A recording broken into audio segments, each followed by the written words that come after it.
وما علينا إلا البلاغ المبين. الله أكبر الله أكبر لا إله إلا الله الله أكبر الله أكبر ولله الحمد. Alhamdulillah, Alhamdulillah, Alhamdulillah. Ang lahat ng papuri at pasasalamat ay natatangi lamang kay Allah subhanahu wa ta'ala, na Siya ang naggabay, nagkaloob sa atin na ating makumpleto ang mga araw sa buwan na ito sa Kanyang ikalulugod. At isa yan sa napakalaking biyaya sa atin ni Allah subhanahu wa ta'ala na dapat nating pasalamatan sa Kanya. وَلِتُكْمِلُوا الْعِدَّةَ وَلِتُكَبِّرُوا اللَّهَ عَلَى مَا هَدَاكُمْ وَلَعَلَّكُمْ تَشْكُرُونَ. Ika ni Allah, hangad niya para sa inyo na makumpleto ang mga araw sa Kanyang ikalulugod, at upang inyong dakilain si Allah subhanahu wa ta'ala sa anumang Kanyang ipinatnubay sa inyo, at upang sakali kayo ay maging mapagpasalamat sa Kanya. Ang mahal na propeta sallallahu alaihi wasallam ay nawika, "Inna likulli qaumin 'ida wa 'idukum hada." Tunay na sa bawat nasyon, sa bawat grupo ay may kanya-kanyang 'id ipinagdiriwang. At ang 'id ninyo, ang inyong pinagdiriwang ay ito, Eid'L Fitr at Eid'L Adha, wala nang iba. Ang Eid, araw ng Eid mga kapatid, ay araw ng kasiyahan, araw ng kagalakan. Nasisiyahan tayo, nagagalak tayo, nagdiriwang tayo. Dahil ating nakumpleto ang buwan na ito, ang mga araw ng buwan, ang mga gabi at araw ng buwan sa Kanyang ikalulugod, sa pamamagitan ng mga pagsamba, mga gawain na ikinalulugod ni Allah subhanahu wa ta'ala. Kaya tayo ay nagagalak, nasisiyahan, nagdiriwang sa araw na ito. Alhamdulillah. Tandaan niyo mga kaibigan, mga kapatid sa pananampalatayang Islam, na ilang kabilang sa mga palatandaan ng pagtanggap sa ating mga gawaing pagsamba. May mga palatandaan na binanggit ng ating mga ulama na nagpapakita na ating mga gawain ay katanggap-tanggap. Una rito, al-mudawama 'ala al-a'mal as-salihah wa thabat 'ala ad-din. Ang pananatili sa paggawa ng kabutihan at pagiging matatag sa relihiyong Islam. Yan ang isa sa palatandaan. Ibig sabihin, pagkaraan ng Ramadan, ikaw ay nananatili sa paggawa ng kabutihan at nagpapakatatag sa relihiyon. Isa yan sa palatandaan na tinanggap ang iyong mga pagsamba. Ang mahal na propeta sallallahu alaihi wasallam, isa sa kanyang kaugalian, katuruan, ay ang pangangalaga sa mga gawaing pagsamba, pananatili sa mga gawaing pagsamba. Nabanggit ng mahal na propeta sallallahu alaihi wasallam na kahit maliit, kahit kakaunti, basta't napapanatili mo ang paggawa ng pagsamba. Sinabi ng mahal na propeta sallallahu alaihi wasallam, "Ahabbul a'mal ila Allah adwamuha wa in qalla." Ang kaibig-ibig, kanais-nais na gawain kay Allah subhanahu wa ta'ala ay kahit kakaunti, subalit palagi napapanatili. Isa sa palatandaan ng mga katanggap-tanggap na mga gawain pagsamba. Isang araw, may isang lalaki na tumungo sa mahal na propeta sallallahu alaihi wasallam. Tinanong niya, "Ya Rasulullah, kulli fil Islam qawlan la as'alu anhu ahadan ghayrak." O mahal na propeta, sabihin mo sa akin ng isang bagay, isang gawain na may papayo mo, na wala na ako mapagtatanungan maliban sa iyo. Hibigyan mo ako ng payo na wala na ako mapagtatanungan maliban sa iyo. Sinabi ng mahal na propeta sallallahu alaihi wasallam, "Qul amantu billah thumma istaqim." Sabihin mo na ako'y naniniwala kay Allah subhanahu wa ta'ala pagkaraan ikaw ay magpakatuwid, manatili sa paggawa ng pagsamba. Pagpapakatuwid, istiqama. Suriin mo ang iyong sarili sa lahat ng kalagayan. Ang isa sa palatandaan ng hindi ka matuwid, suriin mo ang sarili. Kung ang iyong sarili ay hindi nagsasala, ibig sabihin ikaw ay hindi matuwid. Magsala ka. Kung ikaw ay hindi nagbibigay ng zakat, katotohanan na ikaw ay hindi matuwid. Magpakatuwid ka, magbigay ka ng zakat. Tandaan natin mga kapatid, na hindi tayo kailangan ni Allah subhanahu wa ta'ala, bakos tayo ang nangangailangan kay Allah subhanahu wa ta'ala.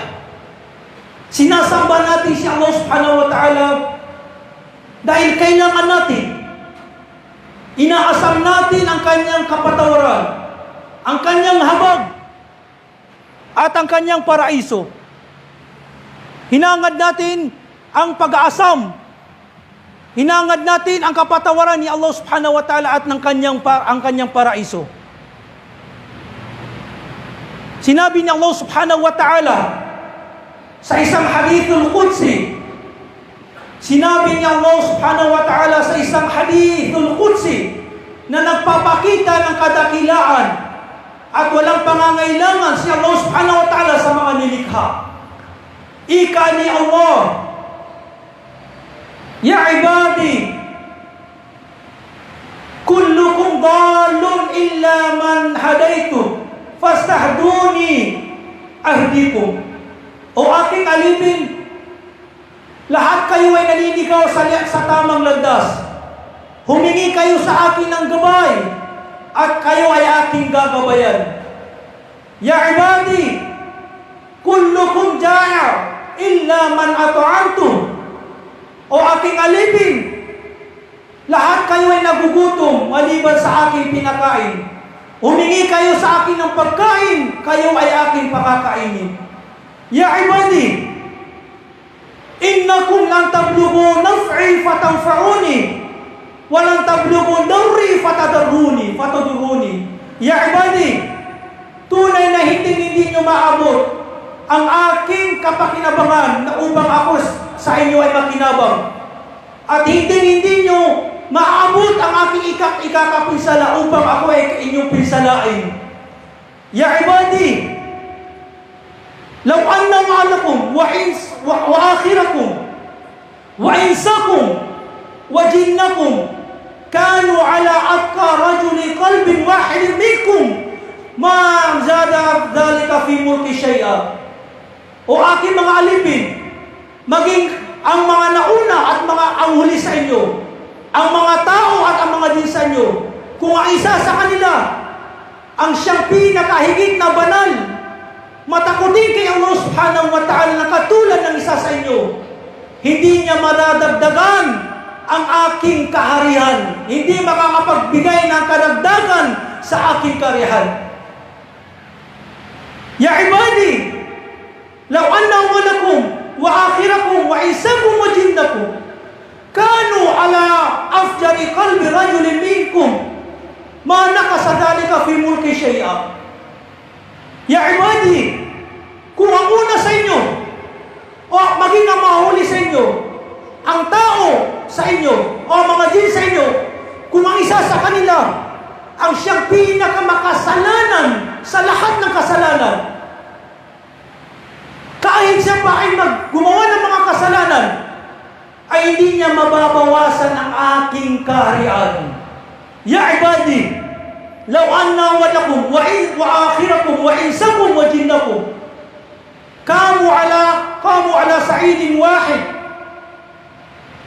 fas'aluni fa'ataitu kulla mas'alatin ma naqasa dhalika mimma 'indi. Ya ibadi, wa aking mga alipin, kung ang mga mga nauna at mga nahuli sa inyo, ay tumayo sa isang lugar, sa isang buok. Pagkaraan ay humingi, nakiusap sila sa akin. At kung bibigyan ko, ibibigay ko ang bawat isa sa kanila sa kanilang kahilingan, ay hindi niya mababawasan ang mga kayamanan nandito sa akin. Sabi ni Allah, Ya ibadi innama hiya a'malukum usiha thumma ufikum iyaha.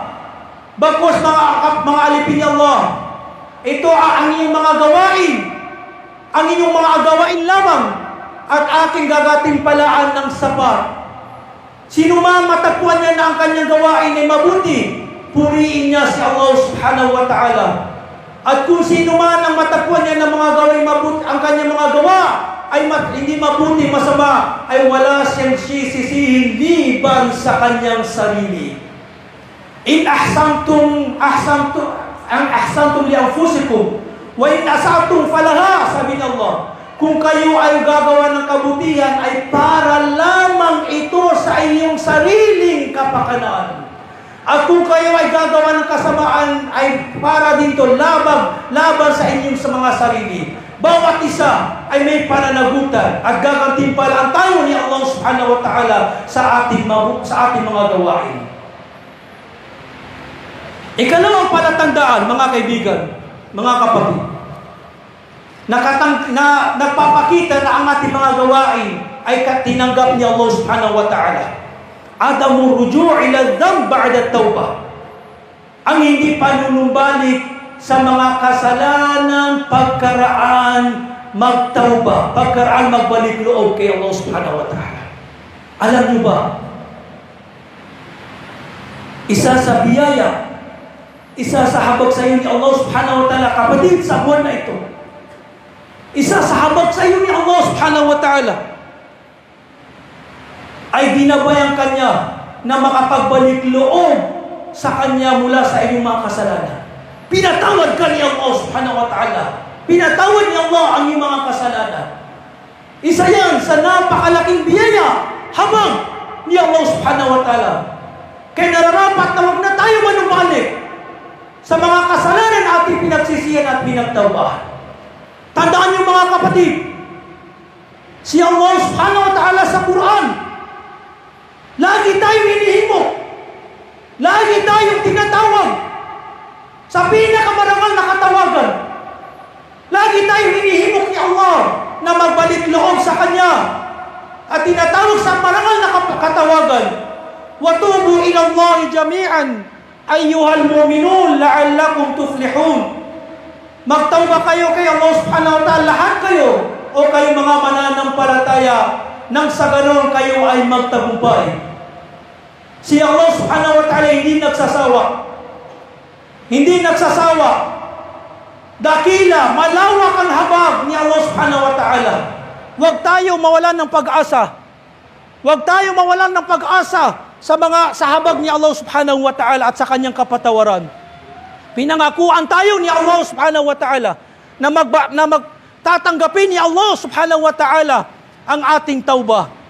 Sinabi ni Allah subhanahu wa ta'ala, Kul ya ibadiyalladhina asrafu ala anfusihim la taqnatu min rahmatillah inna Allah yaghfiru jami'a innahu huwal ghafurur rahim.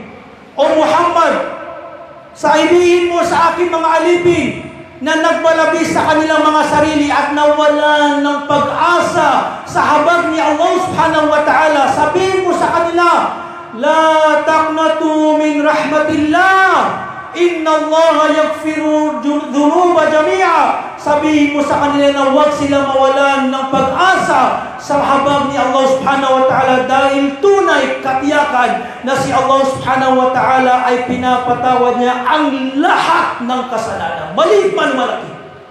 Ganyan si Allah subhanahu wa ta'ala.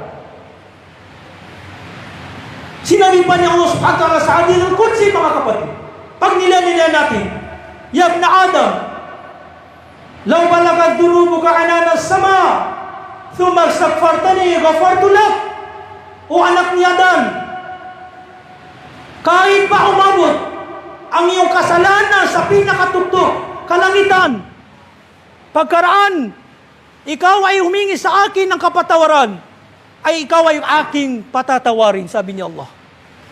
Si Allah subhanahu wa ta'ala ay nagagalak sa atin. Nagagalak kapag tayo ay nagbabalik loob kay Allah subhanahu wa ta'ala. Nagagalak, nasisiyahan si Allah subhanahu wa ta'ala kapag tayo ay nagbabalik loob, nagtatawba. Nabanggit si Allah subhanahu wa ta'ala kanyang sinabi, Aznaba abdun dhanban, faqala Allahumma ighfir li dhanbi, faqala tabaraka wa ta'ala, Aznaba abdi dhanban, fa'alima anna lahu rabban yaghfiru dhunub. Nabanggit na si Allah subhanahu wa ta'ala ay sinabi ng kanyang alipin kapag siya ay nakagawa ng kasalanan, Ya Rabbi, ako ay nakagawa ng kasalanan, ako ay iyong patawarin. Sasabihin ni Allah, ang aking alipin ay napagtanto niya, napagkaalaman niya na mayroon siyang Panginoon na nagpapatawad sa kanyang mga kasalanan. Ngayon ay aking pinatawad. Pinatawad ko sa kanya ang kanyang kasalanan. Ganyan ang habag.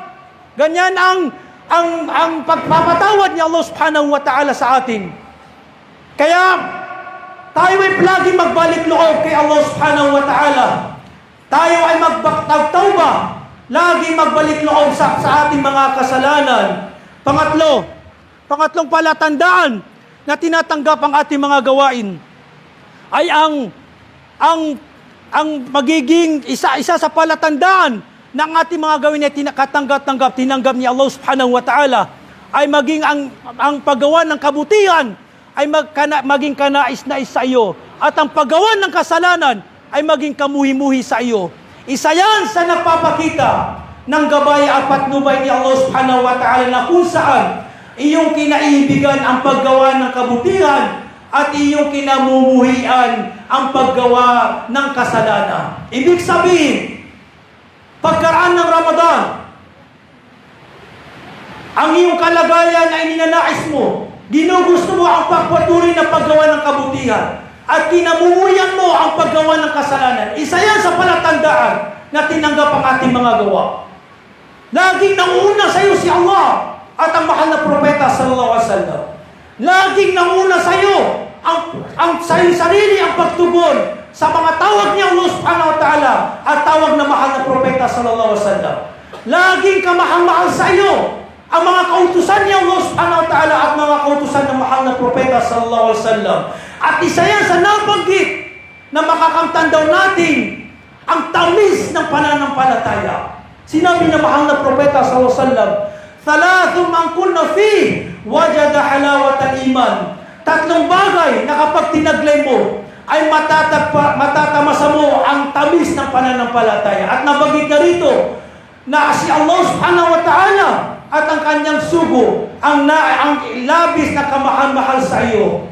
Gabayan nawa tayo ni Allah subhanahu wa ta'ala at tanggapin nawa ni Allah subhanahu wa ta'ala ang lahat ng ating mabubuting gawa sa buwan ng Ramadan, sa buwan na ito. At naway patawarin nawa tayo ni Allah subhanahu wa ta'ala sa ating mga kasalanan. At naway ipunin tayo ni Allah subhanahu wa ta'ala sa Jannatul Firdaus na katulad ng ating pagtitipon sa lugar na ito.